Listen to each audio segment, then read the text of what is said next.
বাজারে দিন দিন যা তেলে ভাজার দাম বেড়েছে কিনে খাওয়াই দায় হয়ে গেছে। আর তেলে ভাজা কিনতে গেলে একটা খেলে যেন মন ভরে না, মনে হয় যেন আরও একটা সাথে হলে বেশি ভালো হতো। তাই আজকের বাড়িতে যেহেতু সমস্ত কিছুই রয়েছে, ভাবলাম বাড়িতেই কেন বানিয়ে নেওয়া যায় না চপ। তো আজকের বাড়িতেই কিন্তু চপটা বানিয়ে নেবো। আর কীভাবে বানাচ্ছি একবার দেখে নিন। এইভাবে কিন্তু আপনারা বাড়িতে বানালে পারফেক্ট টেস্ট হবে আর খেতেও সুন্দর হবে। তো আলুর চপ যেহেতু বানাবো, আলু তো লাগছেই। তো এই দেখুন বন্ধুরা, গোটা গোটা আলুগুলো আমি নিয়ে নিয়েছি আর প্রেসারে সেদ্ধ করে নেব।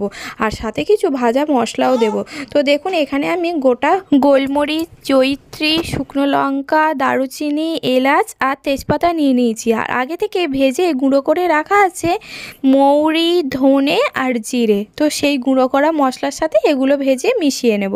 আর দেখুন আমি এখানে নিয়েছি টমেটো, পেঁয়াজটা দেখুন দুভাবে কেটে নিয়েছি, একবার গোল গোল চাক চাক করে কেটে নিয়েছি আর একবার গুঁড়ি গুঁড়ি করে কেটে নিয়েছি। সাথে রসুন কুচি, আদা কুচি আর কাঁচা পাকা লঙ্কা, আর সাথে কিন্তু ধনেপাতাও নিয়েছি। আর টমেটো কেন নিয়েছি চপে আর গোল গোল করেই বা পেঁয়াজ কেন নিয়েছি সেটা এবার জানার বিষয়। আমাদের এখানে কিন্তু হাইব্রিড চপ পাওয়া যায়, তো সেই ভেবেই আমি ভাবলাম হাইব্রিড চপও কিছুটা বানাবো আর কিছুটা শুধু নর্মাল আলুর চপও বানিয়ে নেব। তো এইদিকে দেখুন কড়াটা গরম করে নিয়েছি আর কড়াতে সমস্ত মশলাগুলো দিয়ে এবার মিডিয়াম আঁচে ভালো করে ভেজে নিয়েছি। আর তেজপাতাটা দেখুন ভাজতে ভাজতে খুন্তি দিয়ে নাড়াচাড়া করতে একদম গুঁড়ো হয়ে গেছে। তো ভেজে রাখা মশলাটা তুলে নিয়েছি। আর এদিকে কিন্তু কড়াইতে তেল গরম করে নিয়েছি। তেলের মধ্যে প্রথমে রসুন কুচি দিয়ে দিলাম, আর দেওয়ার পরে তারপরেই সাথে সাথে আমি পেঁয়াজ কুচি দিয়ে দিলাম। যেহেতু রসুন কুচিগুলো একদম ছোটো ছোটো করে ভাজা, তাই আর বেশি আলাদা করে ভাজলাম না। সাদা পেঁয়াজ কুচি দিয়ে গ্যাসের আঁচটা মিডিয়াম আঁচ রেখে ভাজতে দিলাম। আর এদিকে দেখুন মশলাগুলো আমি কিন্তু নিয়ে নিয়েছি গুঁড়ো করার জন্য। একদম মিহি গুঁড়ো করব না মিক্সিতে দিয়ে, তাই একটু যাতে দানা দানা থাকে সেইভাবেই করব। আর এদিকে আলুটাও কিন্তু সিদ্ধ হয়ে গেছে। আলুর খোলাটা এবার ছাড়িয়ে নেব। আর তারপরে দেখছি পেঁয়াজটা প্রায় ভাজা হয়ে যেতে এর মধ্যে আমি দিয়ে দিলাম আদা কুচি আর দিয়ে দিলাম কাঁচা লঙ্কা কুচিগুলো। আর তারপরে দিয়ে দিলাম হলুদ গুঁড়ো আর লঙ্কা গুঁড়ো। লঙ্কা গুঁড়ো একটু বেশি পরিমাণেই দিলাম যাতে ঝালটা একটু বেশি সুন্দর হয়। এদিকে গোলমরিচের ঝাল, আবার সাথে লঙ্কা কুচির, আবার সাথে কিন্তু শুকনো লঙ্কারও ঝাল। খেতে কিন্তু দারুণ ঝাল ঝাল টেস্টি হবে। আর আলুগুলো দেখিয়ে দিলাম পুরো সব খোলা তুলে নিয়েছি। আর দেখুন পেঁয়াজের যে গ্রেভিটা বানিয়েছিলাম সেটা কিন্তু আমি নিয়ে নিলাম একটা থালার মধ্যে তুলে।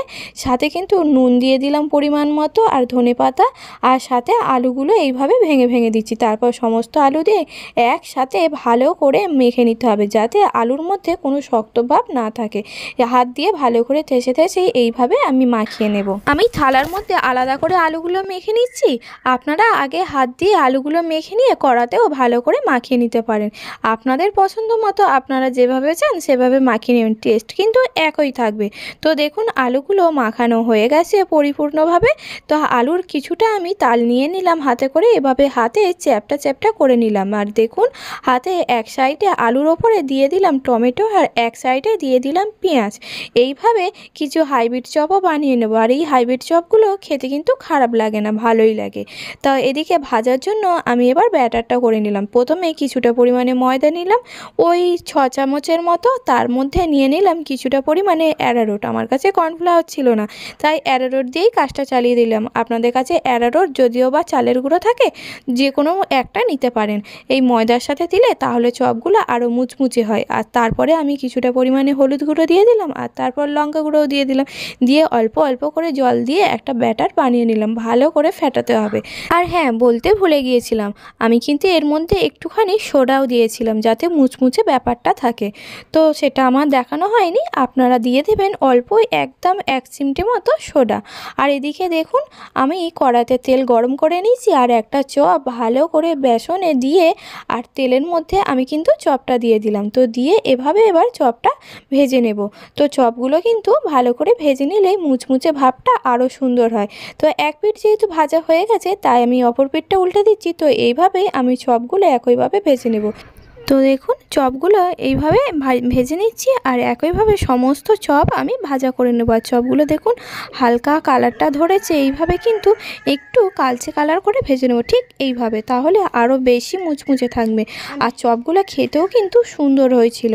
তো দেখুন একটা চপ ভেঙেও দেখাচ্ছি, খেতে কিন্তু দারুণ হয়েছে। চপের ভেতরে পেঁয়াজ আর টমেটোটাও গলে গেছে। আর এমনি কয়েকটা নর্মাল চপও বানিয়েছিলাম, খেতে দারুণ হয়েছিল। রেসিপিটি ভালো লাগলে লাইক শেয়ার কমেন্ট করবেন। আর চ্যানেলে নতুন হলে চ্যানেলটি সাবস্ক্রাইব করে পাশে থাকার অনুরোধ রইল।